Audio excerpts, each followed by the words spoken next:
Hey, welcome back to the Gotham and Beyond podcast. I'm your host, Evil Dungeon Master Vince. Hopefully you are doing well out there. I know I am.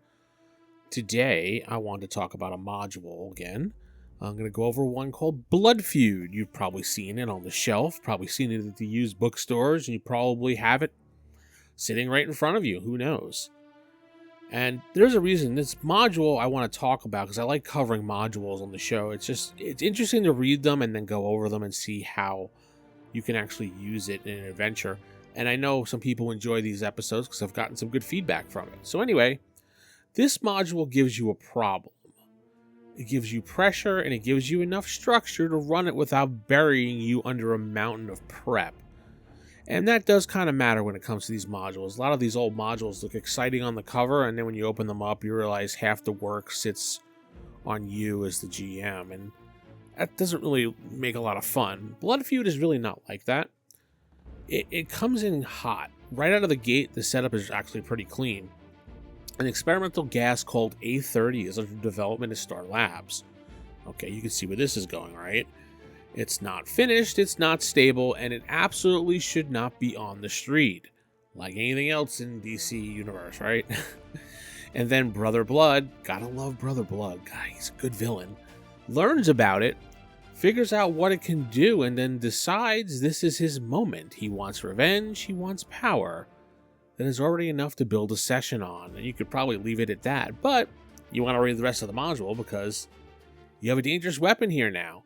A villain with a motive and a clock running in the background. That is one of the big strengths of this module. It starts with action, but not empty action. There's a reason for trouble in this module. Brother Blood is not just doing random bad guy stuff and giggling and cackling in the background because the script says it's time for him to fight. He actually has a target, he has a grudge, he has a plan, and this module gives him that revenge angle against the Titans. And that gives the whole thing heat from page 1. Now, if you're not running the Titans, which most people probably are not going to be, that is where some people start to freeze up. And I know a lot of these modules only work if you have the exact team in them, the exact names, the exact history, and all that other stuff. Well, I don't think so here. I think Blood Feud is one of those modules that actually is easier to adapt than it actually looks if you really read into it. Because once you strip it down to its moving parts, what do you really have? You have a villain who is making moves behind the scene. You have a stolen experimental weapon. You have tests, attack, leads, and traps. And you have heroes trying to get ahead of the disaster before more people get hurt. That's pretty much portable, from my opinion. Very portable. You could take the Titans out of it completely, and the backbone still stands for this adventure. Your custom team could be young heroes, street heroes, science heroes, outsiders, government freelancers, whatever you want. The government freelancers idea is kind of interesting if you want to explore that, but that's up to you. The module still works if the bad guys have a reason to hit your group, or even if your group just gets dragged into the mess because they're the ones nearby when all hell breaks loose here. That is the key to adapting this thing. Do not ask, how do I force my heroes into a Titan story? Rather ask, what is the core pressure here and why would my heroes even care? That question fixes a lot. Maybe your team has a contact at Star Labs. Maybe one of your heroes has a science background and gets called in when something goes wrong with the experiment. Maybe they are blamed for the attack. Maybe. Maybe they are not targets at first, but once they start asking questions, they become the problem Brother Blood wants removed. That is enough, and honestly, I think that is one reason modules like this still have value these days. Even when they are tied to known characters, they show you a strong adventure frame. They show you how to move from setup to pressure to investigation to confrontation. Blood Feud does that pretty well. It even gives you literally an encounter flowchart, and I have to say, I do like that. I like that chart. I like charts like that. It helps out quite a bit. It's such a practical old school thing. It's not glamorous and it's not flashy, just really useful when it comes to running this module. Have that nice list in front of you. You can look at it and see the spine of the scenario. That matters when you're behind the GM screen and trying to keep the momentum moving forward. The early part of this module also does something smart with the opening. It starts at Star Labs. That is a good superhero location. It's very good, to be honest.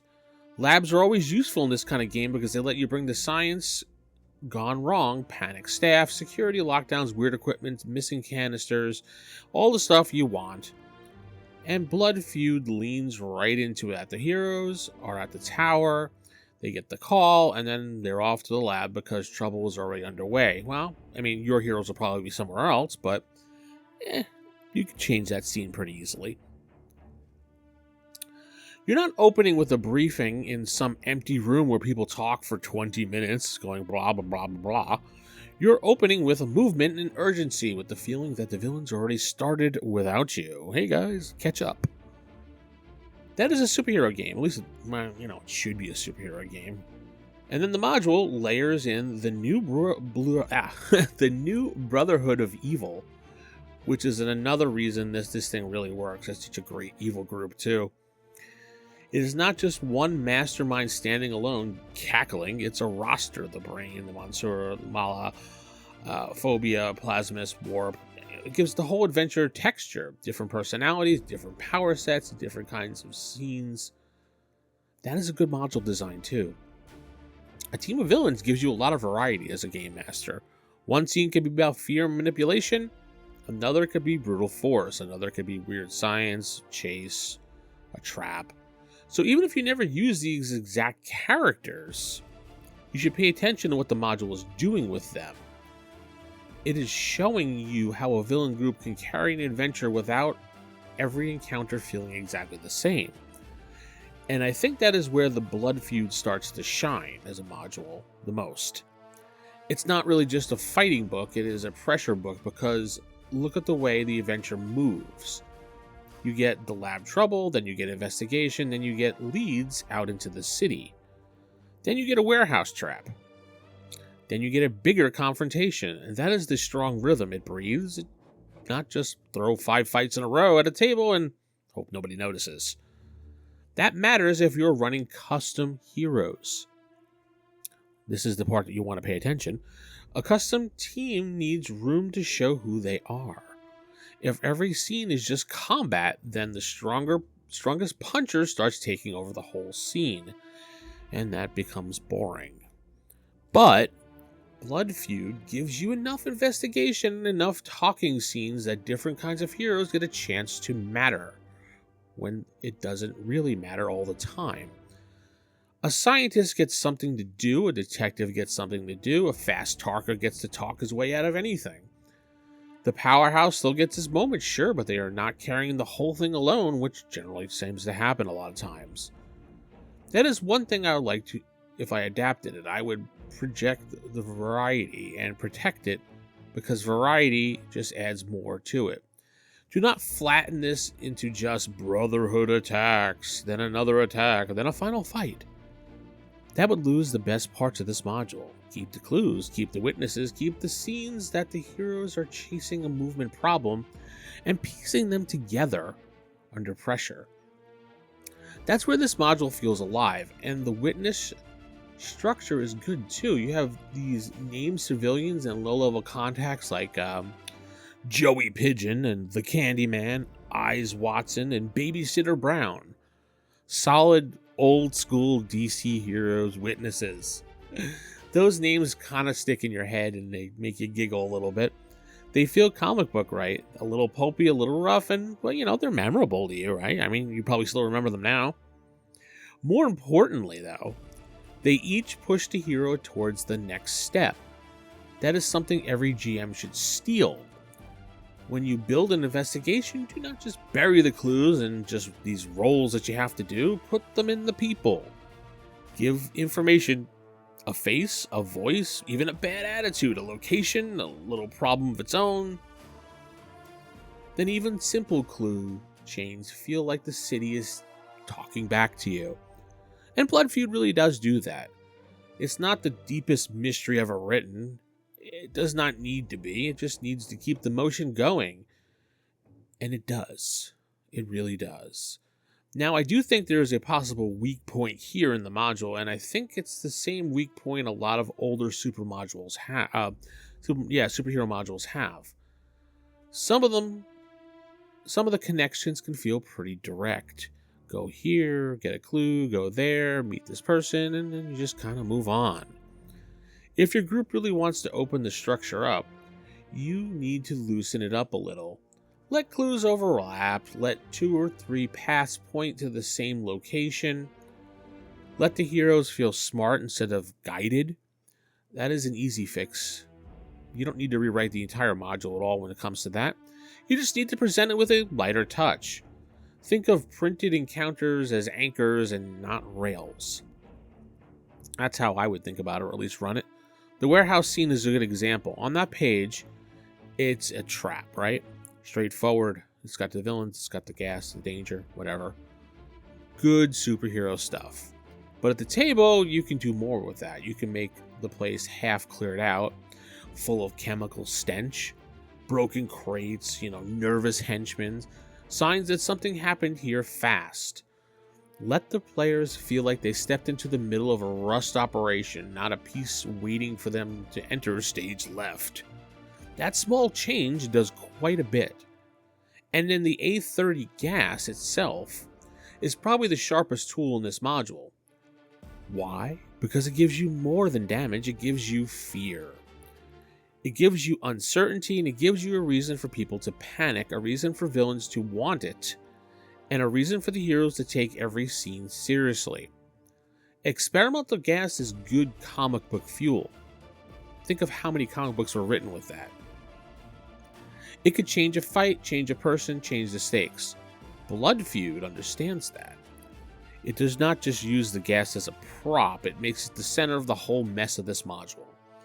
If I were adapting this for custom heroes, which is mostly what everyone is here for, I'd lean into that. Ask what A30 means for your team as a GM. Maybe one hero is especially vulnerable to it. Maybe one hero is tempted by what it can do. Maybe one hero helped build something like it years ago. Maybe the whole team realizes halfway through that they're just not trying to stop a theft anymore. They're trying to stop a chain reaction of things about to happen. That is where the personal angles come in. And that is important because if you are not using the Titans, you lose the built-in personal feud with Brother Blood. So you need to grow a new personal hook somewhere else.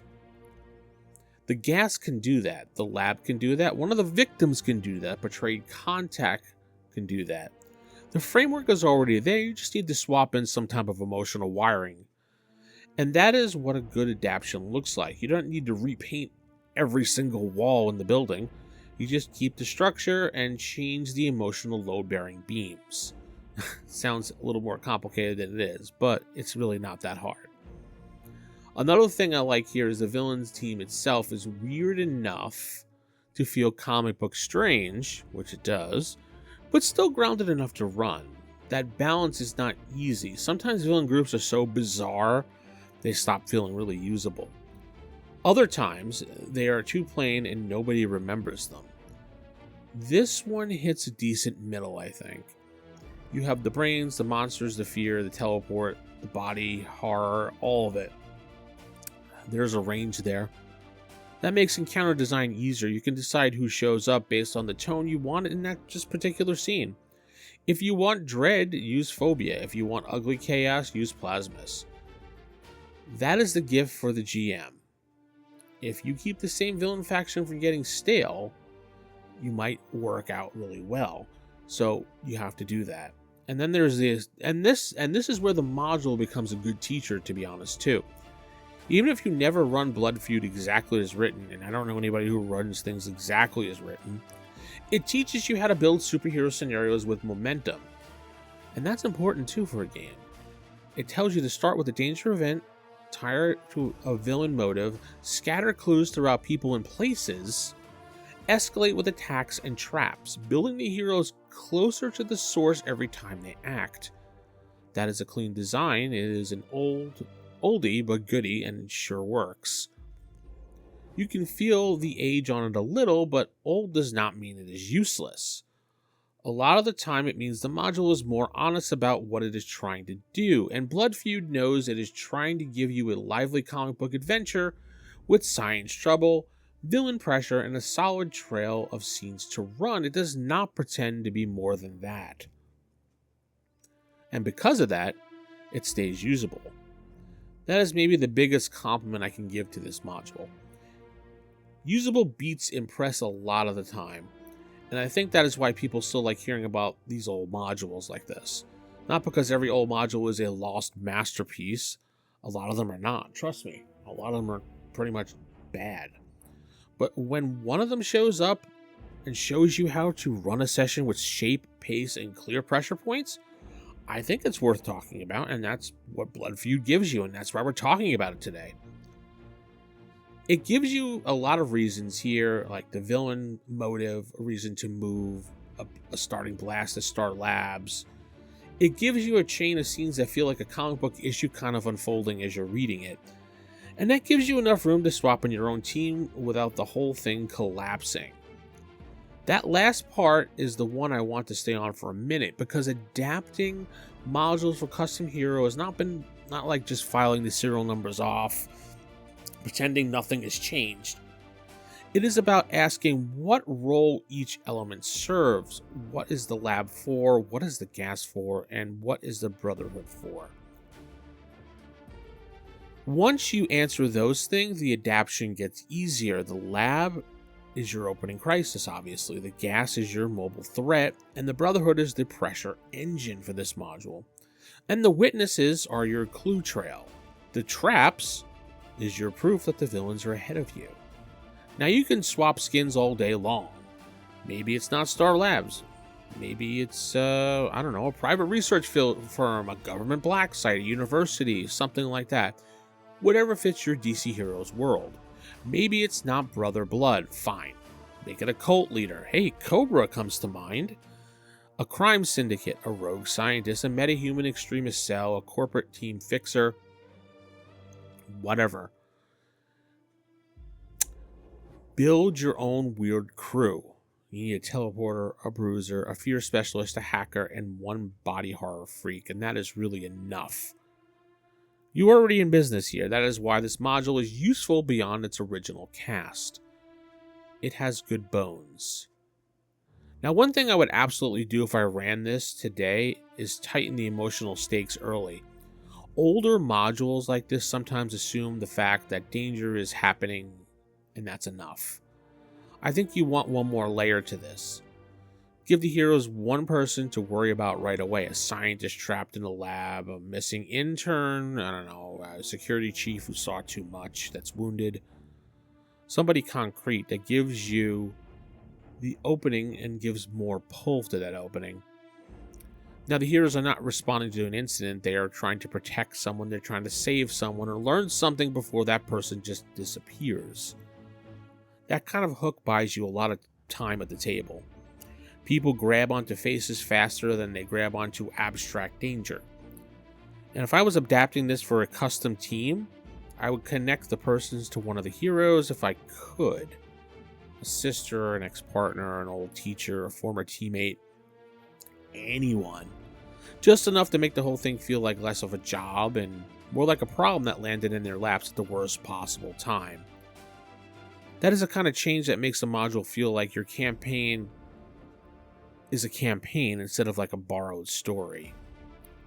I also think the New York setting helped quite a bit too. And it's more than people realize, not because you need New York exactly, but because the module thinks in terms of a living city. Labs, police, park, where church, contacts, all that other stuff. It gives the adventurous city rhythm. You move from institutions to alleys to public places to villain hideouts. That is a good pattern for superhero gaming. The city feels active and alive, and it feels like a place where trouble can spread. So if you adapt Blood Feud, keep that urban spread. Do not shrink it too much at all. Let your heroes move through the city and feel the way the problem touches different layers of it. the science lab, the police contact, street witnesses, industrial trap, villain base. That all gives the story a nice sense of expansion before it folds back into the main confrontation. And that is another thing I like here. The module trusts the heroes to investigate, and hopefully they do. That might sound basic, but it matters. It is not just, here's the next fight. They expect the players to ask questions, chase names, connect dots, and decide where to go. Again, maybe a little bit more direct than I would do now, but the intent is there. And that is good intent, I think. Don't you? Superhero games need that more often. Not every issue should be solved by punching through the nearest wall. Sometimes you need to interview the weird guy in the park, sometimes you need to talk to the tired witness. Sometimes you need to search the ruined lab and notice the missing canister. That stuff matters. It makes punches land harder later because the players earned the road to them. So if I'm pitching Blood Feud to somebody, I would not pitch it as, here's your Teen Titans module from the 80s. I'd pitch it more like this. Here's a fast-moving city adventure about a stolen experimental weapon, a revenge-driven villain faction, and a change of escalating scenes that you can easily adapt for your own heroes, and that is your pitch. And honestly, that's a pretty darn good pitch. Because now the module sounds usable, it sounds alive, it sounds like something you can pull apart and put back together at your own table, which is exactly what most of us need to do when we go digging through these old adventures. So where do I land on Blood Feud? I think it's a strong module because it understands motion, pressure, and understands that a superhero adventure should feel like the villains made the first move and the heroes are trying to catch up before things get worse. That is the engine. You have the A30 Gas, the Star Labs, and Brother Blood, and the new Brotherhood of Evil. So when you run this module, make sure you take it all into account. And hopefully you've enjoyed this, and tell me what you think about this module. This is the Gotham and Beyond podcast. I am your host, Evil Dungeon Master Vince. I hope you take a second look at some of these older modules. There's a lot of gold here, and a lot of good bones that you can use for these modules. So tell me what you think in the comments on Spotify, YouTube, whatever. Gotham-database.com. Good night. God bless.